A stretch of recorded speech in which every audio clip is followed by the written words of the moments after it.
Hello everyone, welcome to JK exam cracker and welcome to my lecture series. आप सब जानते हैं कि हम लोग इंग्लिश की प्रैक्टिस सीरीज़ चल रही है हमारी, and this is your set 4, है ना।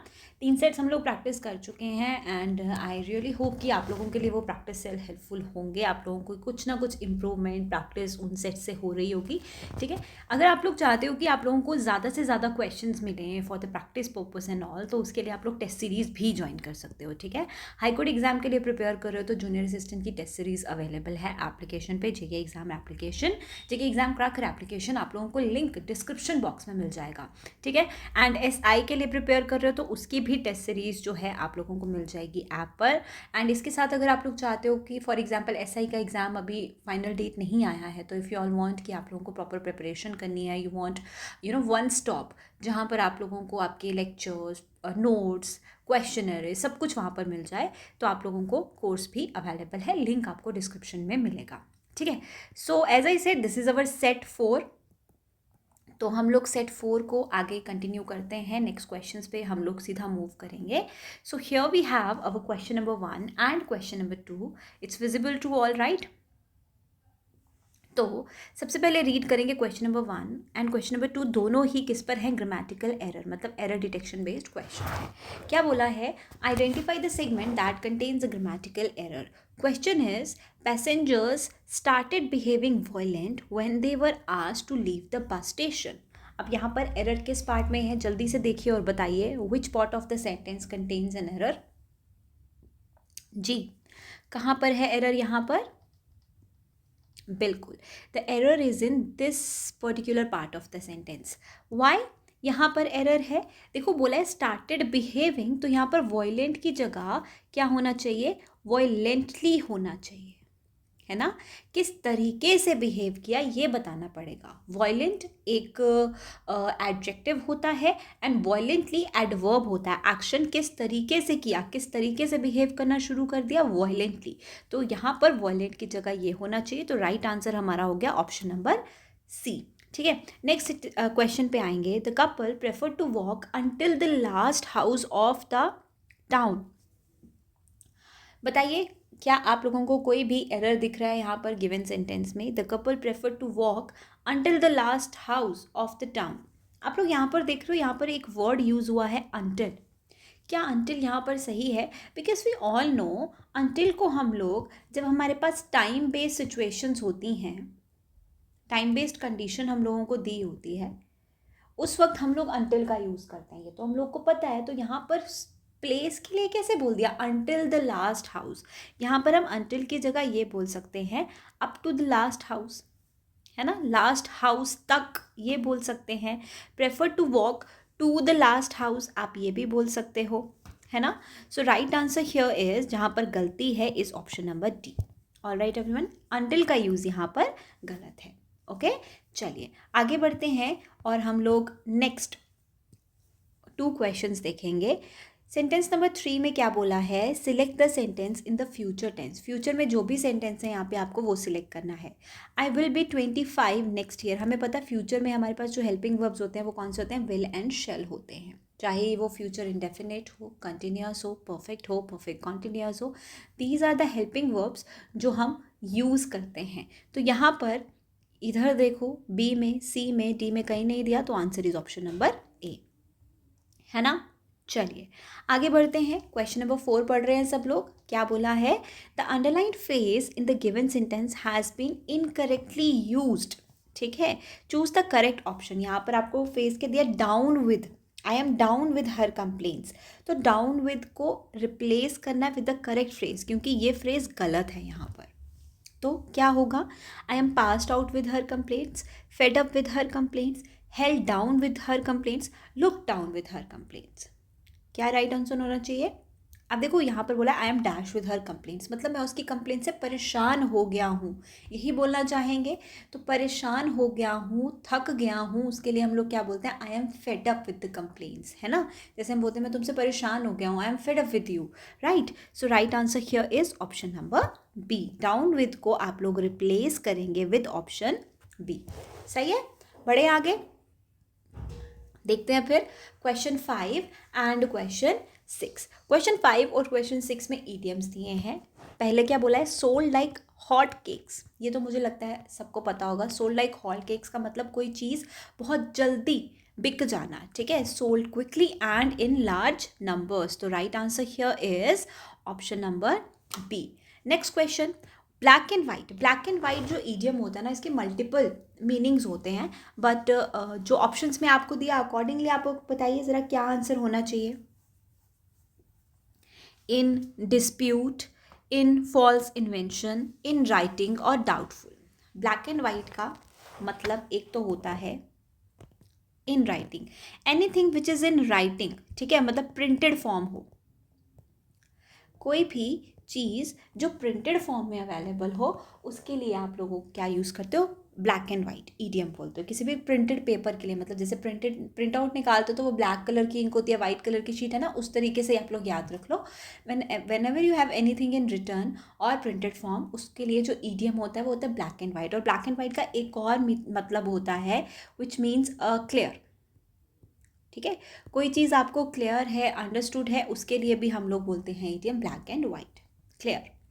चलिए आगे बढ़ते हैं और नेक्स्ट क्वेश्चन करेंगे, question number 7 and question number 8।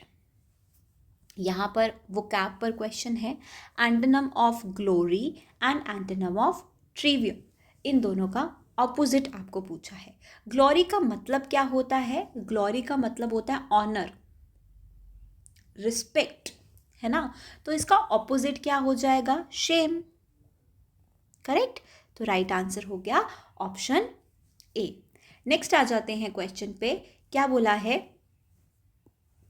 Opposite of trivial. Trivial का मतलब क्या होता है, समथिंग विच इज़ जो आपके लिए कुछ खास नहीं है, नॉट सो इम्पॉर्टेंट, है ना, इनसिग्निफिकेंट है, ये होता है ट्रिवियल। तो इसका मीनिंग क्या निकल के आ जाएगा, which is important to you, essential, है ना। तो राइट आंसर हमारा यहाँ से क्या हो गया, ऑप्शन नंबर बी हो गया। डन एवरीवन, चलो पढ़ते हैं आगे। अच्छा एक और वर्ड यहाँ पर आप लोगों को दिया है, चलिए आगे देखते हैं, आगे दिया है वो वर्ड। ओके, सो हम लोगों को नेक्स्ट क्वेश्चन, क्वेश्चन नंबर 9 जो है वो स्पेलिंग पर है। Incorrectly spelled word, encroach, delegate, illusion और ऑब्टेन, बताइए ज़रा इनमें से इनकरेक्टली यूज्ड वर्ड कौन सा है, इनकरेक्टली स्पेल्ड, यहाँ पर करेक्ट स्पेलिंग, इनकरेक्ट स्पेलिंग किसके, एनरोच के, एनरोच के सही स्पेलिंग क्या होते हैं, इट्स ऑप्शन नंबर ए। इनरोच नहीं, एक्चुअली में इनक्रोच है, सी भी है ना, तो आर ओ ए होता है, ए ओ नहीं होता, तो this is the correct spelling. And इसका मतलब क्या होता है, इसका मतलब होता है invade, correct. Now we have other words as well, let's, जैसे कि डेलीगेट दिया है, इल्यूजन दिया है, इसका मीनिंग मुझे ज़रा आप बताइएगा कमेंट सेक्शन में। डेलीगेट का मतलब क्या होता है, इल्यूजन का मतलब तो सबको पता है भ्रम, है ना, what do we mean by this word delegate,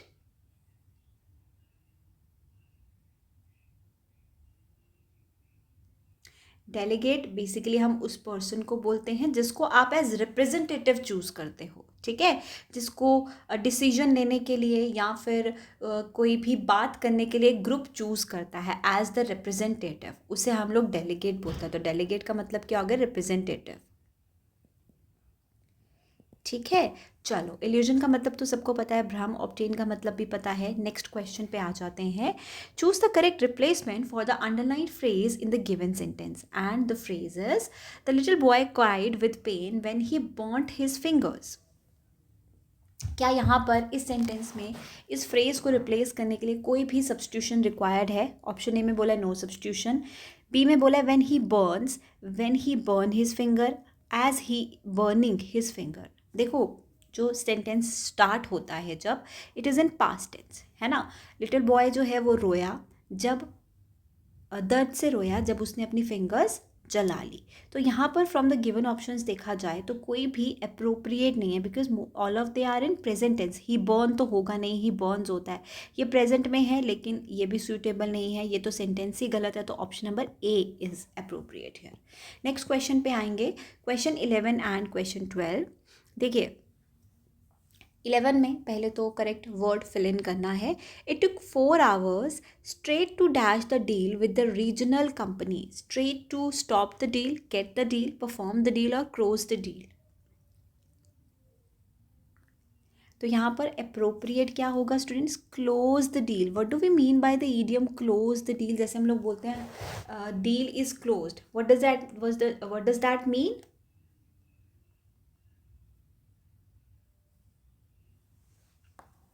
it means finalize करना. जो भी डील है उसको फाइनलाइज करना. क्लोज द डील का मतलब क्या होता है? ये एक ईडियम ही है और इसका मतलब क्या होता है? टू फाइनलाइज द कॉन्ट्रैक्ट और deal.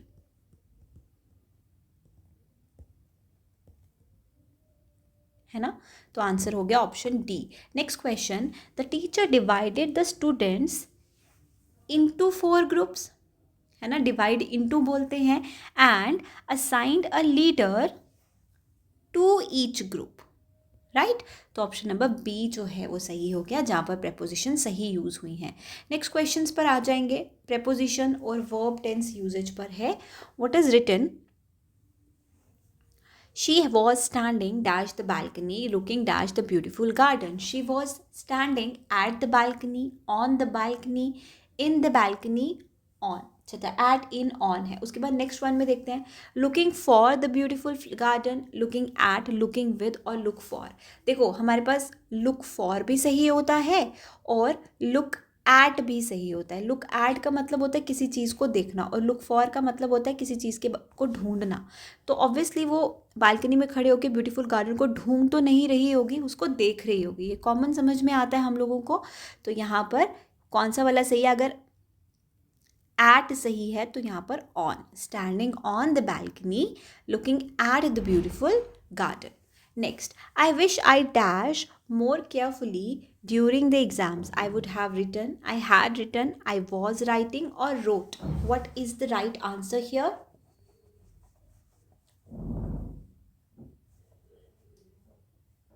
Which one is the correct option here? कौन सा वर्ब फॉर्म सही से चूज होगा? काश मैंने एग्जाम्स में और ध्यान से लिखा होता. तो appropriate is I wish I had written more carefully during the exams. Correct? चलिए बढ़ते हैं आगे. पहला क्वेश्चन टेंस पर. Question 16 articles. Question is I dash here for 10 years before I move to another city. For 10 years. जब हम लोगों को सिंस या फॉर के साथ टाइम दिया होता है तो हम लोगों को ये चीज़ समझ में आ जाता है कि वो परफेक्ट टेंसेस हैं. है ना? तो पास्ट में दिया है तो I had been living here for 10 years before I move to another city. Correct? Next. She was looking for dash unique solution to the problem. Looking for a unique solution. Correct? तो option number A हो गया. सही है सबका. तो बढ़ेंगे आगे. 17, 18, 19 एक ही शीट पर है. 17 तो दिख गया हम लोगों को. आर्टिकल्स पर है ये क्वेश्चन. एंड क्वेश्चन नंबर 18 और 19 जो है वो एरर स्पॉटिंग पर है. चलिए देखिए और बताइए.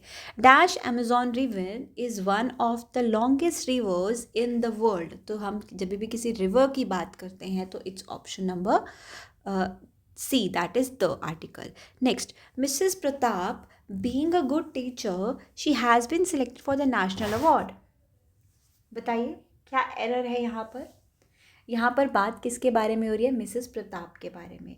ठीक है? और सेंटेंस में फुल स्टॉप नहीं है. सेंटेंस कॉन्टिन्यूसली चल रहा है. ठीक है? हम मिसेस प्रताप के लिए शी लगाते जब गुड टीचर ख़त्म हो जाता और दोबारा उस पर्सन के बारे में बात करते हैं, हम तब प्रोनाउन लगाते हैं. लेकिन यहाँ पर ये सेंटेंस सुपर फ्लॉस है, हमें इस प्रोनाउन की ज़रूरत नहीं है. You will simply say Mrs Pratap being a good teacher has been selected for the national award. Done. Next one. No sooner did the teacher enter the class when the student stood up. Any error? बताइए. अभी जो online batch के students हैं SI के, recently उनको मैंने करवाया है ये कंजंक्शंस में. हाँ. No sooner did the teacher enter the class than the students stood up, no sooner के साथ आप कंबाइन किससे करते हो, दैन को, स्कार्सली, बेयरली, हार्डली, इनके साथ आप कंबाइन करते हो व्हेन को, और ये inverse form of sentence follow होती है, वो तो ऑलरेडी गिवन है। तो ऑप्शन नंबर सी हो गया यहाँ आंसर, ऑप्शन नंबर बी हो गया इधर आंसर, और ऑप्शन नंबर सी हो गया इधर। क्वेश्चन 20 एंड क्वेश्चन 21 वो गैप बेस्ड है। सिनोनिम ऑफ ट्रंकेट, ट्रंकेट का मतलब पता क्या होता है, ट्रंकेट का मतलब होता है ट्रिम, कम करना। तो एक्सपैंड, शॉर्टन, एनलार्ज, एलोंगेट, यहाँ पर राइट आंसर क्या होगा, शॉर्टन। बाकी तीन जो हैं तीनों ही इसके ऑपोजिट्स आ जाएंगे, क्योंकि इसका मतलब होता है बढ़ाना। Then we have rancour, rancour का मतलब क्या होता है, बिटरनेस, काइंडनेस, पीस और forgiveness. If you check the options and आप एलिमिनेशन मेथड देखो तो आप लोग इजीली समझ जाओगे, काइंडनेस, पीस, फॉरगिवनेस, ये तीनों वर्ड्स आपस में सिनोनिम्स हैं, ये रिलेट करते हैं। लेकिन बिटरनेस जो है ये अलग है। बिटरनेस का मतलब क्या हो गया, कड़वाहट, हेटर्ड, है ना, animosity.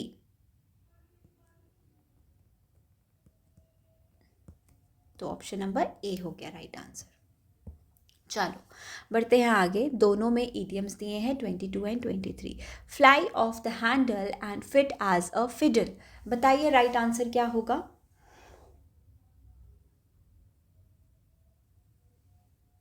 Fly off the handle का मतलब क्या होता है कि अपना मतलब काबू से बाहर हो जाना, आउट ऑफ कंट्रोल, गुस्सा हो जाना, मतलब आप अभी नॉर्मल थे, शांत थे, लेकिन आप आउट ऑफ कंट्रोल हो गए, एकदम से गुस्सा आ गया या आउट ऑफ कंट्रोल हो जाना, उसे हम लोग कहते हैं फ्लाई ऑफ द हैंडल। तो lose control and become angry is appropriate, है ना। Next one, fit as a fiddle, fit as a fiddle, fit बोला है ना, तो मतलब आप फिट हैं, मतलब you are very healthy, in a good health. तो option number A is appropriate, ठीक है। चलो बढ़ेंगे आगे, और क्वेश्चन नंबर 24 देख रहे हो आप लोग, एरर स्पॉटिंग, और 25 और 26 तो वो कैप बेस्ड हो गए। देखो आज वो कैप बेस्ड क्वेश्चन मैंने कितने सारे रखे हैं, और बहुत सारे वर्ड्स आप लोगों को याद भी हो जाएंगे, इससे अगर आते होंगे तो रिवाइज हो जाएंगे, करेक्ट। चलो क्या बोला है, all doubts are cleared between you and I, no error. Pronouns पढ़ाए हैं आप लोगों को, उसमें मैंने इस तरह का क्वेश्चन करवाया ही है, सिमिलर तरह का क्वेश्चन, तो बताओ कहाँ पर एरर होगा, ए बी सी और नो एरर। हाँ, all the doubts are cleared between you and me, किसी भी प्रेपोजिशन के बाद या फिर वर्ब के बाद आप प्रोनाउन का ऑब्जेक्टिव केस रखते हैं, बिटवीन यू एंड मी होगा, you and I is wrong. Done. Next आपको बोला है रेवरेंस का मीनिंग बताना है, तो डिसरिस्पेक्ट, एडमायरेशन, हेटर्ड और निग्लेक्ट। यहाँ पर एक ही ऑप्शन है जो इन चार ऑप्शंस को अलग करता है, अलग है इनमें से, दैट इज एडमायरेशन। तो रेवरेंस का मतलब हो गया रिस्पेक्ट, ऑनर, एडमायरेशन, ठीक है। बाकी डिसरिस्पेक्ट, हेटर, निग्लेक्ट, ये इसके ऑपोजिट्स हो गए। Then we have antonym of gleeful, gleeful का मतलब क्या होता है, वेरी एक्साइटेड, एंथुजियास्टिक, ठीक है। लेकिन हमें इसका ऑपोजिट बताना है, तो ऑपोजिट क्या हो जाएगा, मिजरेबल। और अब अगर बात करें हैप्पी, एक्साइटेड, एंथुजियास्टिक, ये इसके मीनिंग्स होते हैं, ऑपोजिट हो गया ये। Question 27, antonym of gratify. मुझे लगता है इसमें ये वर्ड कुछ खास मुश्किल नहीं है, और इसका मतलब तो सबको पता होगा। ग्रेटिफाई का मतलब क्या होता है, ग्रेटिफाई का मतलब हो गया रिवॉर्ड, रिस्पेक्ट, ऑनर, यही सब वर्ड्स हो गए, करेक्ट। और इसका ऑपोजिट क्या हो गया, displease, option number B. Question 28 में क्या बोला है, choose the correct active voice of the given sentence, और सेंटेंस क्या है, the match had been won by our team before it started raining. As you can see, had been won by, मतलब ये sentence passive में है, हमें इसका active form choose करना है। हमें क्या बोला, हैड बीन, मतलब हमारे पास एक्टिव में क्या होगा, हैड के साथ वर्ब की थर्ड फॉर्म। देखो हैड और वर्ब की थर्ड फॉर्म कहाँ है, is it given in option number D, no, had been है। Option number C, no. Option number B, no. Option A, had won, had और वर्ब की third form दी है। अब चेक कर लो, our team had won the match before it started raining, और इसका पैसिव जो हमें दिया है, तो ऑप्शन नंबर ए, बहुत बढ़िया। Question number 29 and question 13, last 2 questions from today's session. क्या बोला है? Identify the correct passive voice of the given sentence. Sentence is someone stole my phone yesterday. तो इसका पैसिव क्या हो जाएगा? Stole my phone is the object, है ना. तो और वॉज के साथ वर्ब की थर्ड फॉर्म, वॉज और वर्ब की third form it's given in option number A. My phone was stolen yesterday. ठीक है. Next last question. You dash apologize for your mistake immediately. You may, you should, you might और you can.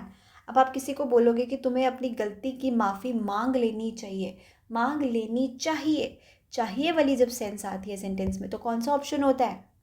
बहुत बढ़िया, it is option number B. Correct. हाँ, तो इसी के साथ स्टूडेंट्स हमारे जो क्वेश्चंस हैं 30 क्वेश्चंस फ्रॉम टुडे सेशंस ख़त्म होते हैं. आप लोगों को जब ये फाइल मिलेगा उसके साथ आप लोगों को ये लिंक्स मिल जाएंगे एसआई बैच के. ये एसआई बैच का लिंक हो गया. Then we have link for SI test series, assistant junior assistant batch का link, junior assistant test series का link, and this is my batch English and computer batch, जिसमें मैं general JK SSB या JNK exams के लिए आप लोगों को इंग्लिश एंड कंप्यूटर की क्लासेस मैं ले रही थी. तो ये बैच भी आप लोग ज्वाइन कर सकते हो. And for the iOS users जिनको जेके एग्ज़ाम क्रैकर एप्लीकेशन नहीं मिलता है ऐप स्टोर पे, उनको माई इंस्टीट्यूट ऐप डाउनलोड करना है. ठीक है, क्योंकि ये बहुत फ्रीक्वेंट क्वेश्चन है आप लोगों की तरफ से. और ORG code is this one. आपको ये ORG कोड एंटर करना है, अपने मोबाइल नंबर से रजिस्टर या लॉग इन करना है, then you can access the application. Alright. And for any further query आप लोग कमेंट कर सकते हो और गिवन नंबर्स पे कॉल भी कर सकते हो. Alright everyone, so take care, bye bye.